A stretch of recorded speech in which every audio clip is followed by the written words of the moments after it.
Assalamualaikum warahmatullahi wabarakatuh. Perkenalkan, nama saya Muhammad Aditya Rifai. Di sini saya akan mempresentasikan materi tentang value for money audit.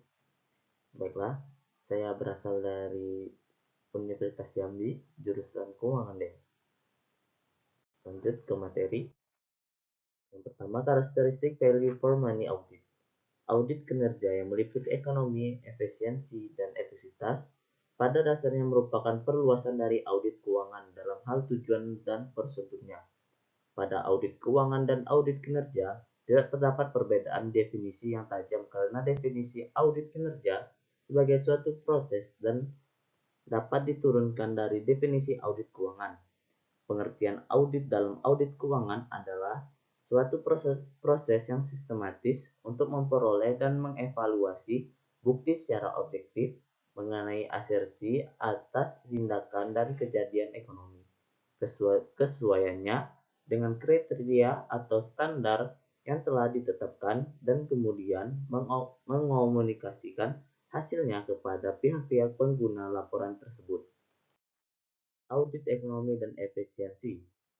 Audit ekonomi dan efisiensi bertujuan untuk menentukan yang pertama, apakah suatu entitas telah memperoleh, melindungi, dan menggunakan sumber dayanya, seperti karyawan, gedung, ruang, dan peralatan kantor, secara ekonomis dan efisien. 2. Penyebab terjadinya praktik-praktik yang tidak ekonomis atau tidak efisien, termasuk ketidakmampuan organisasi dalam mengelola sistem informasi, prosedur administrasi, dan struktur organisasi. Lanjutan.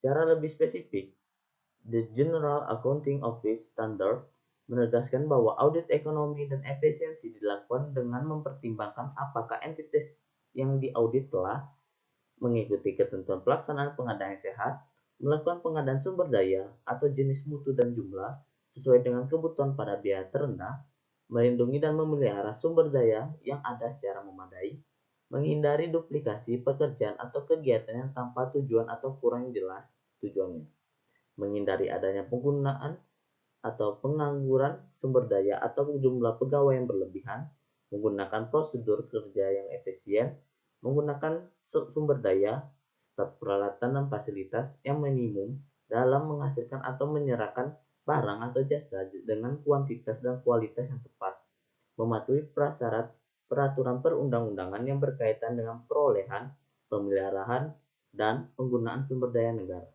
melaporkan ukuran yang sah dan dapat dipertanggungjawabkan mengenai kehematan dan efisiensi.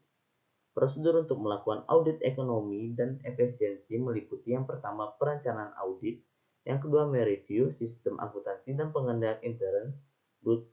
Menguji sistem akuntansi dan pengendalian intern, 4. Melaksanakan audit, yang kelima, menyampaikan laporan. Audit efektivitas. Menurut Audit Commission, efektivitas berarti menyediakan jasa-jasa yang benar sehingga memungkinkan pihak berwenang untuk mengimplementasikan kebijakan dan tujuannya. Audit efektivitas atau audit program bertujuan untuk menentukan yang pertama, tingkat pencapaian hasil atau manfaat yang diinginkan, 2. Kesesuaian hasil dengan tujuan yang ditetapkan sebelumnya, 3. Apakah entitas yang diaudit telah mempertimbangkan alternatif lain yang memberikan hasil yang sama dengan biaya yang paling rendah. 3 kategori kegiatan value for money audit, yaitu yang pertama, by production VFM work, yang kedua end environment review, yang ketiga performance review. Standar audit pemerintah atau SAP. Standar-standar yang menjadi pedoman dalam audit kinerja terhadap lembaga pemerintah menurut standar audit pemerintah adalah yang pertama, standar umum, yang kedua, standar pekerjaan lapangan audit kinerja, yang ketiga, standar pelaporan audit kinerja. Baiklah, itulah akhir dari presentasi dari saya. Saya akhiri. Wassalamualaikum warahmatullahi wabarakatuh.